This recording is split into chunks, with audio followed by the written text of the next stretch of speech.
Hello class. आज हम लोग बीएनसी में बीएमसीई में बेसिक मैकेनिकल इंजीनियरिंग में हम लोग एक चैप्टर पढ़ेंगे जिसका नाम है लुब्रिकेशन, स्नेहन।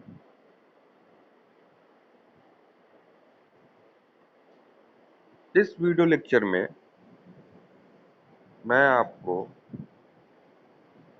स्नेहन के बारे में बताऊंगा कि स्नेहन क्या है, क्यों यूज़ करते हैं, किस लिए है, इसकी इम्पोर्टेंस क्या है, कितने प्रकार की होती हैं, वही वर्गीकरण, क्लासिफिकेशन कहिए, प्रकार कहिए, इसकी आवश्यकता क्यों पड़ी हमें, इसका यूज कहाँ पे है, इसके बेनिफिट्स क्या हैं, ये सारी चीज़ें हम इस चैप्टर के अंतर्गत पढ़ेंगे। ये सारी चीज़ें हम इस चैप्टर के अंतर्गत पढ़ेंगे।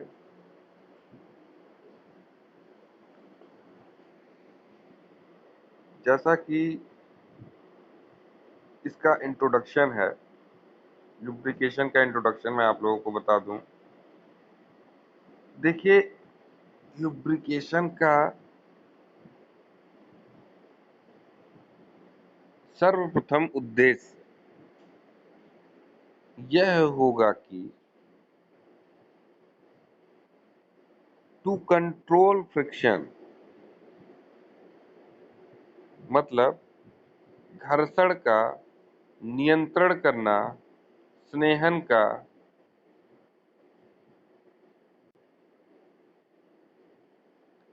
एम होगा। स्नेहन का एम जो है घर्षण का नियंत्रण करना, और इसका इस्तेमाल, लुब्रिकेशन का इस्तेमाल हर उस जगह पे करेंगे जहां पे दो मेटेलिक बॉडी दो मेटेलिक बॉडी धात्विक पिंड एक दूसरे के संपर्क में सापेक्ष गतियां करती हैं। मतलब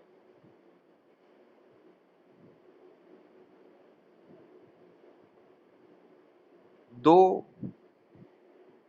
दो धातु अगर एक दूसरे के सतह से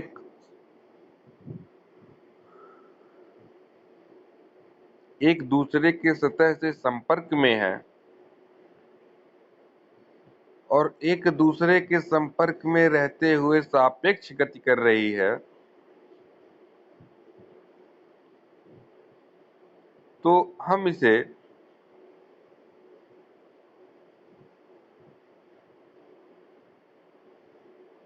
इस जगहों पे लुब्रिकेशन यानी स्नेहन का प्रयोग करके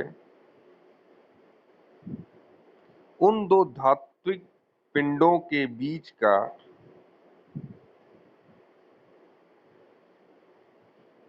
उन दो धात्विक पिंडों के बीच लगने वाले अत्यधिक घर्षण मान को लगने वाले अत्यधिक घर्षण मान को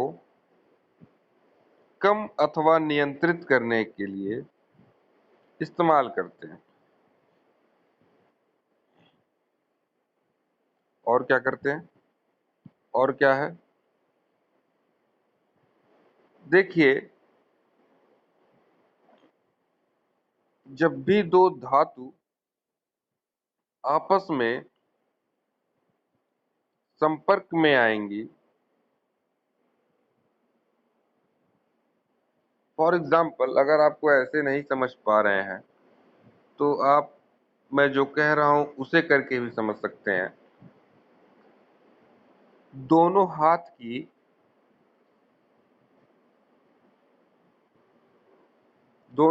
की हथेली को आपस में जोड़िए, जिस तरह से हम हाथ को जोड़ते हैं, और एक दूसरे पे रब करना शुरू कीजिए। रब करने का मतलब रगड़ना शुरू कीजिए।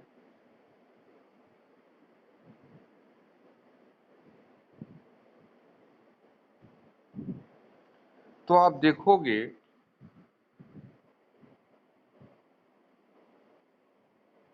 दोनों हाथों के बीच घर्षण होगा। अगर हमारे दोनों हाथों की हथेलियां बहुत ही ज्यादा सूखी हुई हैं, ड्राई है, तो आप देखोगे कि दोनों हाथ एक दूसरे के ऊपर ठीक रूप से, सुगम तरीके से, स्मूथली एक दूसरे पे सापेक्ष गति नहीं कर पाएंगे, जिससे घर्षण का मान अत्यधिक हो जाएगा। इस घर्षण के मान का अधिक होने से दोनों सरफेस के बीच में, दोनों सरफेस के मध्य ऊष्मा उत्पन्न होगी। इस ऊष्मा से इस ऊष्मा से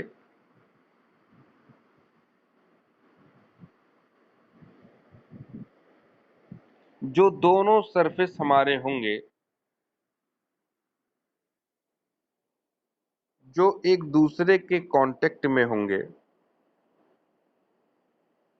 उन दो सरफेस के बीच वियर एंड टियर होना शुरू होगा।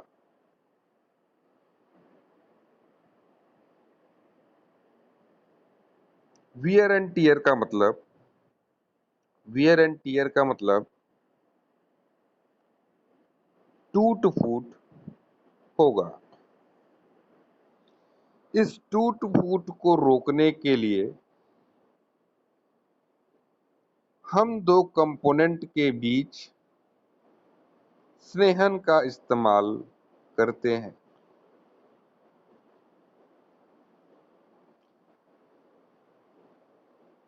अत्यधिक दो कंपोनेंट्स के बीच घर्षण को कम करने हेतु ही हम स्नेहन का इस्तेमाल करते हैं। अत्यधिक ऊष्मा दो कंपोनेंट के मध्य, दो अवयवों के मध्य न उत्पन्न होने पाए, इसके लिए भी हम स्नेहन का उपयोग करते हैं।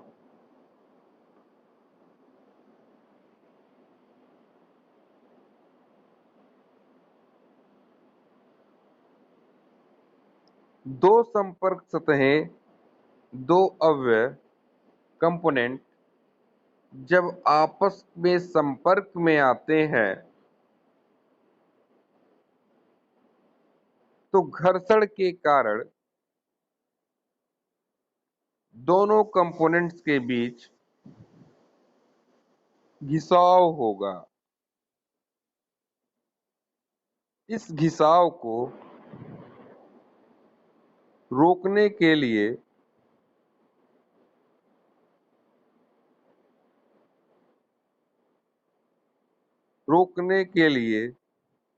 भी हम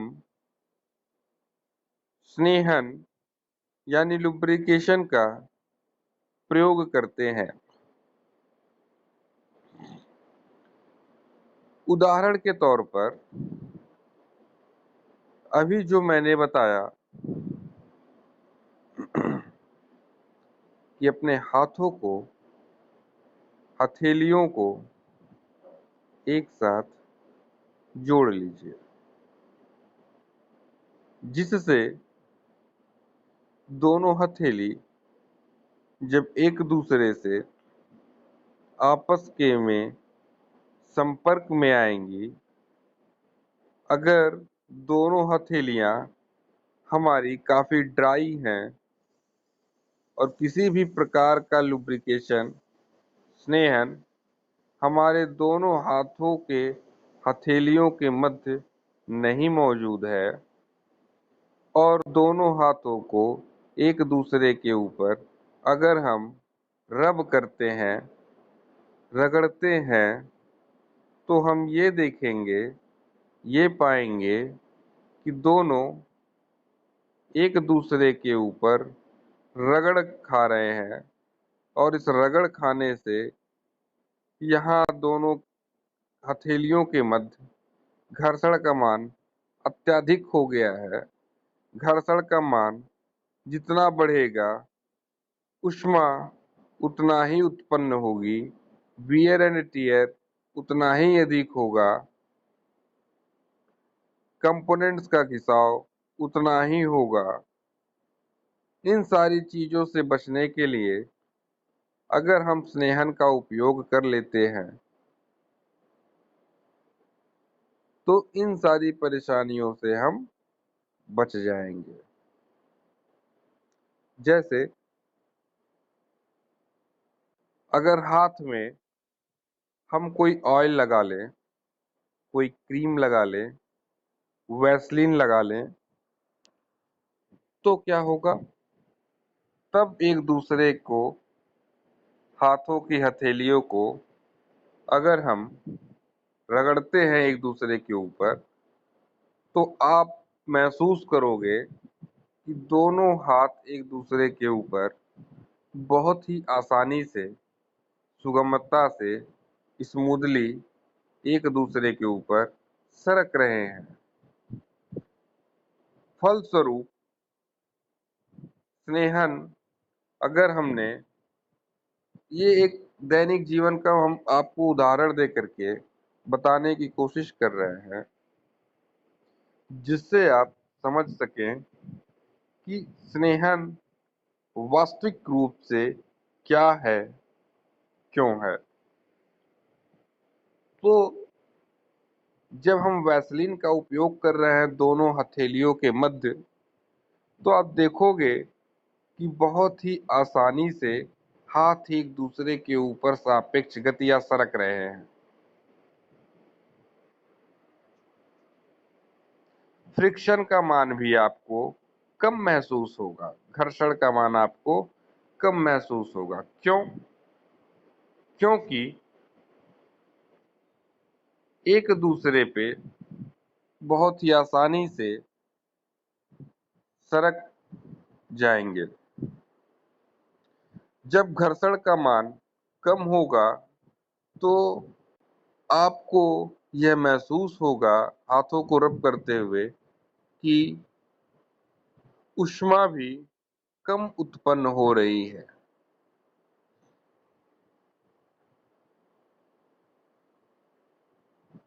और जब ऊष्मा कम उत्पन्न होगी, तो हमारे कंपोनेंट की लाइफ बढ़ेगी, इंक्रीज करेगी, वियर एंड टियर, टूट फूट नहीं होगा। जो भी ऊष्मा उत्पन्न होगी दो सरफेस के बीच में, उसे एब्जॉर्ब करने के लिए मध्य में स्नेहन का ही उपयोग किया जाता है। जैसा कि अब आपको एक उदाहरण मैं बताता हूँ मोबिल ऑयल का। मोबिल ऑयल को आप लोग इंजन ऑयल भी कहते हैं।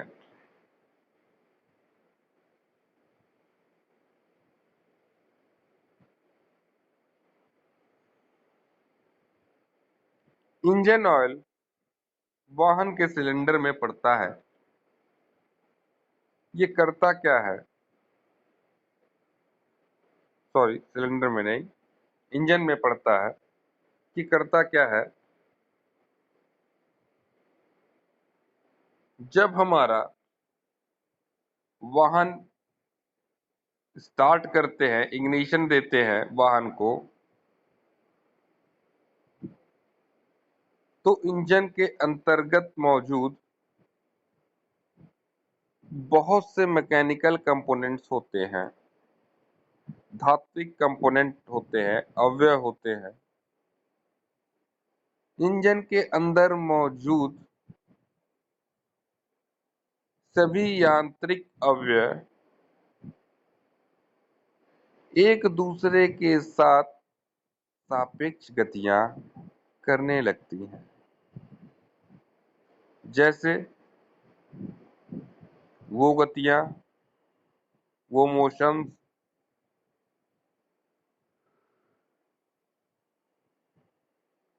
सर्कुलर भी हो सकता है, रोटेशनल भी हो सकता है, रेसिप्रोकेटिंग भी हो सकता है।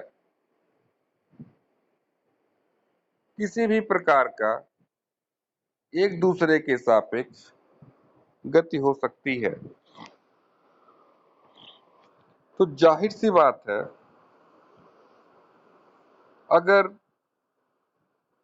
दो अवयव, दो यांत्रिकी अवयव, मैकेनिकल कंपोनेंट एक दूसरे के साथ सापेक्ष गति कर रही हैं,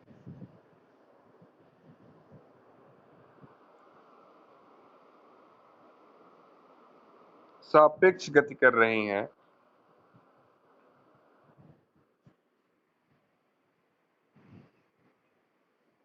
तो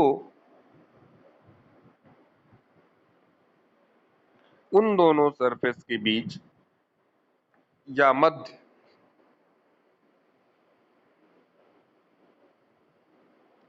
घर्षण उत्पन्न होगा।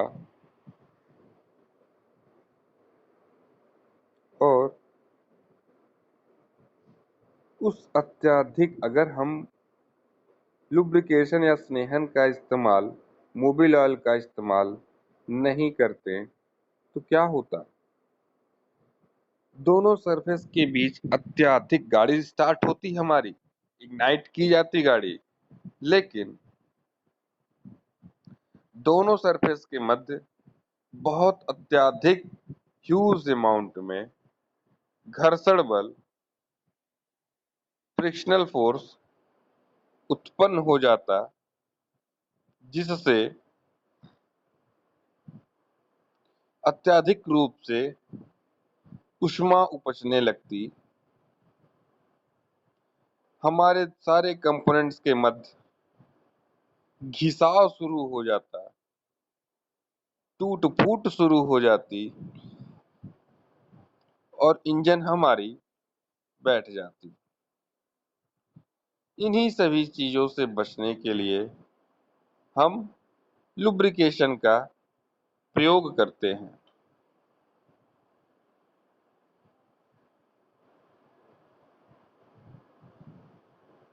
प्रयोग करते हैं। कैसे करते हैं? कैसे इन सारी चीजों से लुब्रिकेशन हमें बचाती है, इस पे भी हम थोड़ा सा गौर करेंगे।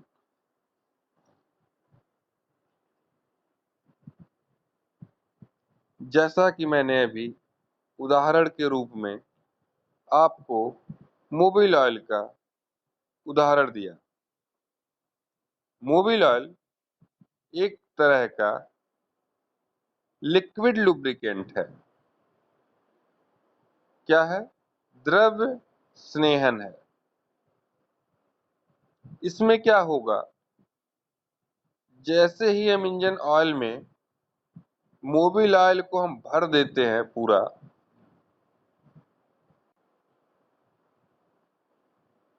क्या होता है? जैसे ही वाहन को हम इग्निशन देते हैं, स्टार्ट करते हैं, सारे पार्ट्स हमारे लुब्रिकेशन में डूबे होते हैं, जिससे दो यांत्रिकी अवयव मैकेनिकल कंपोनेंट के मध्य हमेशा लुब्रिकेशन मौजूद होता है, या यूं कहें दो कंपोनेंट्स के मध्य एक पतली परत, एक थिन लेयर लुब्रिकेशन का बना लेती है, ताकि दो मैकेनिकल कंपोनेंट जो आपस में सीधे संपर्क में आ रहे थे, सापेक्ष गतियां करते समय वो सीधे संपर्क में न आ पाए, अपितु बल्कि उन दोनों के मध्य एक थिन लेयर के रूप में जब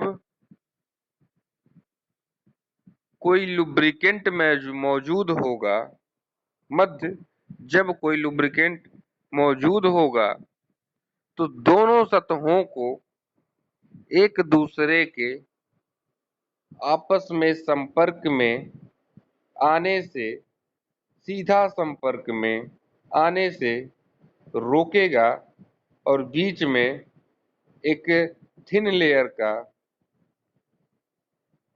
लेयर लुब्रिकेशन निर्माण करता है, जिससे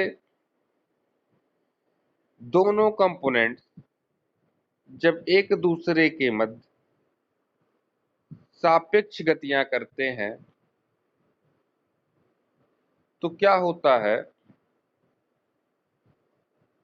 दोनों के बीच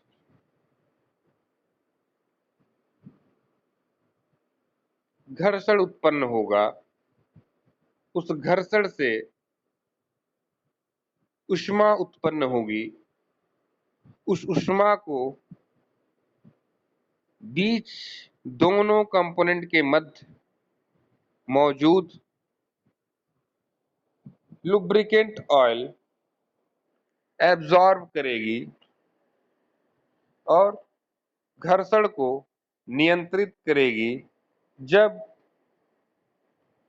दो कंपोनेंट सतहों के बीच घर्षण होगा ही नहीं, घर्षण का मान तो होना ही होना है, लेकिन नगण्य होगा, तो ऊष्मा भी नगण्य उत्पन्न होगी। नगण्य मतलब नेग्लिजिबल उत्पन्न होगी।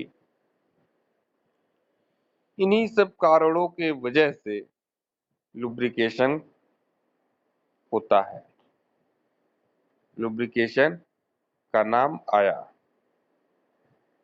लुब्रिकेशन एक बहुत ही महत्वपूर्ण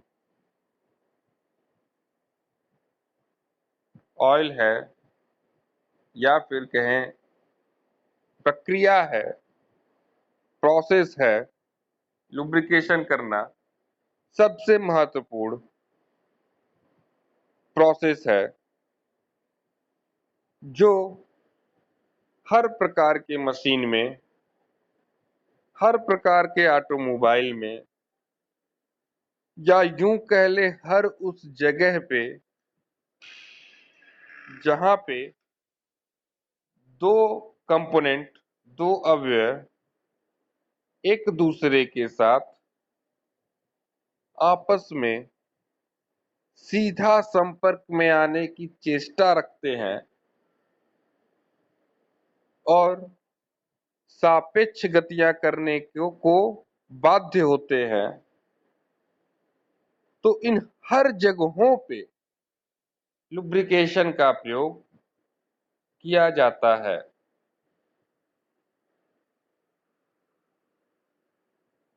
तो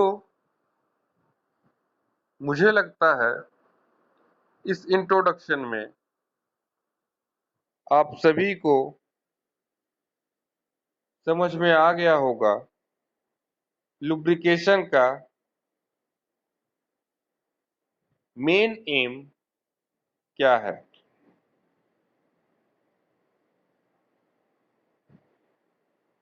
इस सब्जेक्ट में हम जो भी चीज पढ़ेंगे मैकेनिकल से रिलेटेड, शाफ्ट हुआ, कीज हुए, कपल्स हुए, कपलिंग, जितने भी मैकेनिकल कंपोनेंट का हम अध्ययन करेंगे, मशीन का अध्ययन करेंगे, ऑटोमोबाइल का अध्ययन करेंगे,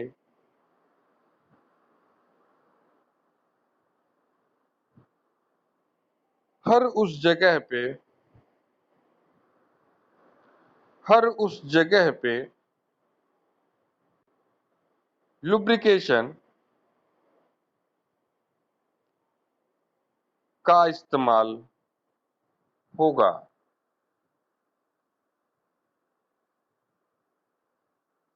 बिना लुब्रिकेशन के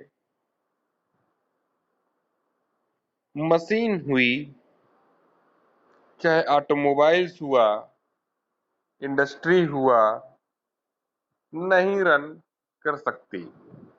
अगर हम ठीक रूप से समय समय पर लुब्रिकेशन की प्रक्रिया नहीं करते हैं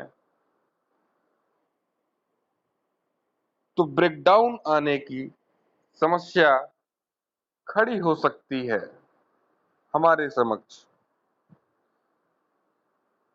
लुब्रिकेशन प्रोसेस बीच बीच में करना एक तरह से मेंटेनेंस का भी हिस्सा है, जो कि मशीन को ब्रेकडाउन अवस्था में जाने से रोकता है। प्रॉपर चेकिंग लुब्रिकेशन की एक समय अनुसार होनी चाहिए। जैसे आप जब वाहन चलाते हो तो जैसे बाइक ही चलाते हो, 2000 किलोमीटर पे सर्विसिंग की बात आती है। ये सर्विसिंग में जब जाती है वाहन हमारी, तो क्या होता है, मोबिल ऑयल चेंज किया जाता है। क्यों? मोबिल ऑयल हमारा जल जाता है, हीट सोखते सोखते एब्जॉर्ब करते करते जल जाता है।